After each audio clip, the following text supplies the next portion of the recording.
Hello friends, నాకు చాలామంది అడుగుతున్నారు. నాకు అరికాలు మంట తెచ్చానయ్యి, కాళ్ళ కింద వచ్చేసి ఈ మార్కెట్ ఆ పగులు పగిలినాయి, కాళ్ళ నొప్పులు ఉన్నాయి, దానికి ఏం చేయాలని, దానికి ఎట్లా చేయాలో ఎంకతాన్ని మేము మొత్తం మీకు చూపిస్తాను.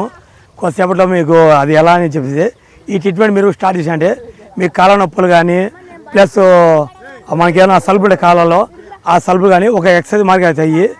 మరిన్ని విషయాలు మా వీడియో చూస్తున్నాండి. ఇప్పుడు అది ఎలాగో చూపిస్తాను చూడండి ఫ్రెండ్స్.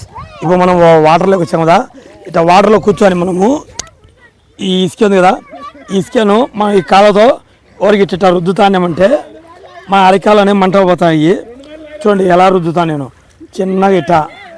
ఆ ఇసుకలు అనేది మా ముందుకు ఎన్నికి అంటుండాల, అంటే మనం పాలిస్ ఎలా పడతాం మన పాలిస్ ఆ టైప్లో మనం ఏ ఇసుకలో ఇట్లా ముందుకు ఇట్లా ఎన్నికి ఇదే మరి రుద్దుకుంటానే అంటే మన రెండు కాలు మనం ఇట్లా ఇదో చూడండి, ఇదో ఇలా మా ముందుకు ఎన్నికి అనుకుంటా అంటే మన కాలంలో ఏమైనా సలుపులు ఉన్నాయా, చిన్న చిన్న నొప్పులు ఉన్నాయా ఏమి, అప్పుడు మనకు బాగా నీట్గా వచ్చేస్తాయి.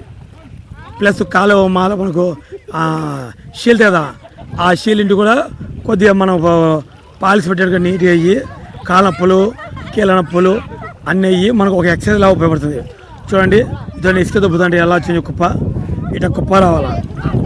ఆటోమేటిక్గా మనకుండే కాళ్ళకి ఉండే కొన్ని క్రిములు కీటకాలు కూడా ఇట్లా వాటర్లో మనం పారే నీళ్ళలో మనం ఇట్లా రుద్దుతూనే ఉంటే ఈ వనమూలికలతో మన కాళ్ళు కొద్ది క్లీన్ అయ్యి, ప్లస్ ఇక్కడ చేపలు ఉన్నాయి చూడండి, ఏదో చిప్స్ చూడండి, ఫిష్లు కూడా నీళ్ళలో ఏదో కంచెయ్య అదో చూడండి.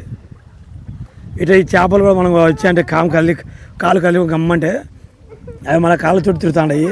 అవి చిన్న చిన్నగా మనకు ఈ మన మెడలు కొరికినప్పుడు మన కళ్ళు అట్టే అంటే వాటర్లోనే వైరస్ అంతా క్లీన్ అవుతుంది. మరిన్ని విషయాలు మా వీడియో చూస్తున్నాండి. కాళ్ళపై ఎలా వాళ్ళు చూపించేదా మీకు.